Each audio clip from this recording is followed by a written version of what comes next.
एक राजा थे, नास्तिक थे, भगवान में कोई विश्वास नहीं था, राजपाट का आनंद ले रहे थे। ठीक।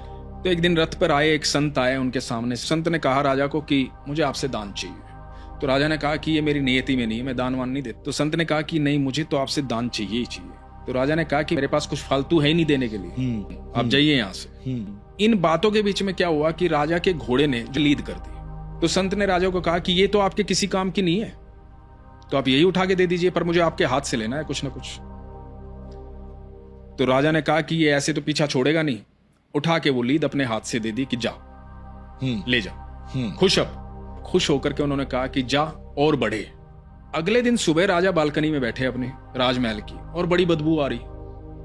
तो सामने देखा कि लीद का पहाड़ बना हुआ है। तो बुलाया अपने सैनिकों को, ये क्या है, हटाओ इसको। वो हटवाया गया, लेकिन वो फिर बन गया। बदबू फैलती जा रही है, समझ में नहीं आ रहा राजा के। तो राजा को ध्यान आया कि एक संत आया था, उसको घोड़े की लीद दी थी और उसने कहा था कि और बढ़े।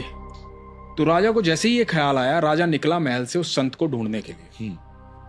ढूंढते ढूंढते संत के पास पहुंचा। जाकर के बोला कि आप कोई साधारण व्यक्ति नहीं है, मुझसे गलती हो गई, मैं माफी चाहता हूं। मेरे महल के बाहर इस तरह से घोड़े की लीद का पहाड़ बन गया है, मुझे क्षमा करें। तो संत ने कहा कि भाई वो तो आपके कर्म है, आप मुझे धन देते तो धन बढ़ता, आपने जो दिया, मेरा तो कर्तव्य बनता है कि मैं आपको आशीर्वाद दूं। तो मैंने आपको इस तरह का आशीर्वाद दिया, तो अब आपका ये बढ़ रहा है, तो ये तो आपके कर्म है, आपको भोगने पड़ेंगे। राजा ने कहा कि महाराज मुझे क्षमा करें, मुझसे गलती हो गई, अब मेरे अंदर वो सुधार आ जाएगा, आप निश्चिंत रहें, तो कुछ तो निवारण होगा इसका। तो संत ने कहा कि हाँ निवारण है, लेकिन मुझसे कोई प्रश्न नहीं पूछेगा जब तक निवारण ना हो जाए। ओके। तो राजा ने कहा कि ठीक है। तो संत ने कहा कि जा अपनी प्रजा में कुछ ऐसा फैला दे कि लोग तेरी बुराई करने लग जाए।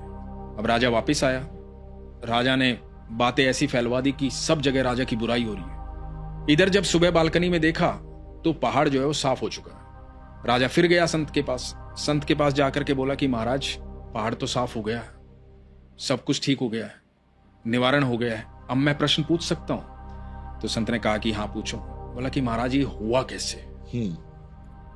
तो संत ने कहा कि जब लोग तुम्हारी बुराई कर रहे थे ना, तो तुम्हारे प्रारब्ध को काट रहे थे, तुम्हारे बुरे कर्मों के हिस्सेदार बन रहे थे, तो तुम्हारे सारे प्रारब्ध उन लोगों ने खत्म कर दिए, इसलिए ऐसा संभव हुआ। तो आज के बाद कभी कोई बुराई करे तो उनका धन्यवाद करना।